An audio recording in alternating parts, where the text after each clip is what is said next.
একদিন দুদিন না 3 বছর পর্যন্ত শিয়াবে আবু তালিবের মধ্যে আমার রাসূলকে গৃহবন্দী করে রাখছে। ওই মক্কার বেঈমানেরা নবীর পানিও দেয় না, খানাও দেয় না। রহমতের নবী আমার গাছের পাতা ছিঁড়ে ছিঁড়ে চাবায় চাবায় খায় আর পেটের ক্ষুধা নিবারণ করে। মিনাল খাউফি ওয়াল জু,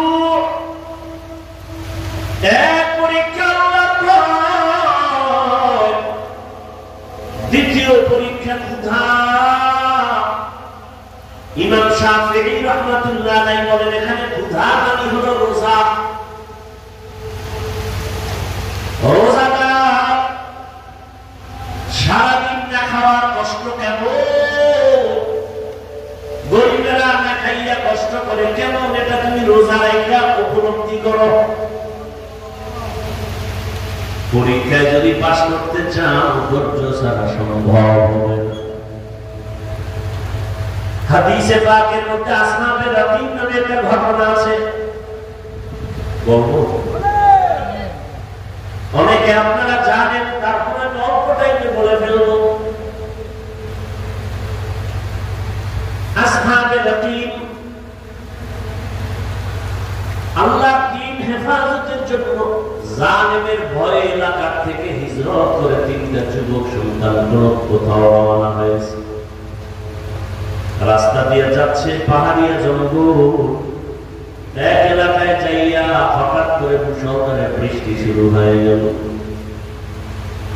এত পরিমাণ বৃষ্টি, কোথায় যাবে, রাস্তায় দাঁড়ানোর উপায় নাই, পাশে পাহাড়, পাহাড়ের গুহায় তারা ভেতরে ঢুকে আশ্রয় নিল। ওই 3টা যুবক পাহাড়ের গুহায় আশ্রয় নিয়া ভেতরে অপেক্ষা করে বৃষ্টি কমে যাবে, পরে বের হব। কিন্তু আল্লাহর পরীক্ষা, একটা বড় পাথর আইসা পাহাড়ের গুহার মুখে মধ্যে পড়ে আটকায় দিল। এত বড় বিশাল পাথর, ধাক্কা দিয়েও নাড়ানো যাবে না। কি করা যায়? এক তো বৃষ্টির মুসিবত, আর একটা হলো গুহার ভেতরে অন্ধকারের মুসিবত। আর একটা মুসিবত হলো সামনে পাথর আটকায় দিছে, এত বিশাল পাথর নাড়াচাড়া করা যায় না। আর এক মুসিবত, আল্লাহ বলেন আমি যারা বেশি মহব্বত করি তার মুসিবত দিয়ে পরীক্ষা দিব। রাসূলের হাদিস। আর মুসিবত যখন আসবে জবানের আমল করো, ইজা আসহাবাতহুম মুসিবা ক্বালু ইন্না লিল্লাহি ওয়া ইন্না ইলাইহি রাজিউন। অন্ধকারে গুহার মধ্যে বসে পেরেশান হয়ে গেলেন, কি করি, কোথায় যাব? কাউকে টেলিফোন করার কোনো সুযোগ নেই, টেলিফোনও নাই, থাকলেও করতে পারবে না। এমন এক গুহার মধ্যে ঢুকছে, নেটওয়ার্ক থাকবে না। আবার আলো নাই, অন্ধকার, বাহিরের আলো যাও আসবে, কিন্তু পাথরে সে আটকায় দিল। আবার বাহিরে প্রচন্ড মুষলধারে বৃষ্টি চলে। এক পর্যায়ে তারা নিরুপায় হইয়া পরামর্শ শুরু করলো, কি করা যায়, কি করা যায়। একজনে বলে আমার আপনার তিনজনে হিসাব করে দেখো জীবনে কোন ভালো কাজ করছো কিনা বল। একজনে আমরা একটা ভালো কাজ জীবনে করছি, সবই আকাম করছি, একটা ভালো কাজ আমার মনে হয় করেছে।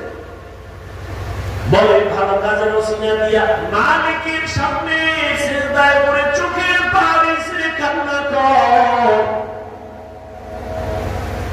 আমার মালিকের যদি ডাক দাও আল্লাহ পাক রাস্তা খুলে দিবেন। আম্মা ইউজিবুল মুযতাররা ইযা দাআ, বান্দা যখন মুসিবতে পড়ে আমার মালিকের ডাক দেয়, আল্লাহর কোরআন বলে আল্লাহ তার মুসিবত থেকে তাকে পবিত্রতা অর্জন করার রাস্তা খুলে দেন। 3টা যুবক পরামর্শের মাধ্যমে সিদ্ধান্ত এক হয়ে গেল, যার যার জীবনের ভালো কাজ যদি থাকে ওই কাজের ওসিলা দিয়ে মালিকের ডাকো আর কান্না করো। প্রথম জন বলে আমার এক ভালো কাজ আছে, দ্বিতীয় বলে আমারও জীবনের একটা ভালো কাজ আছে, আর একজন বলে আমারও ভালো কাজ আছে। এক যুবক চোখের পানি ছেড়ে কান্না করে আর ভালো কাজে বসে গেছে। কি তোমার ভালো কাজ? বলে আবার ভালো কাজ হলো, হ্যাঁ আমি এক সময় টাকার মালিক হইয়া আমার বাড়ির কর্মচারীরা কাজ করত। কর্মচারী কাজ করার ক্ষেত্রে এক কর্মচারী 8 আনা কাজ করত,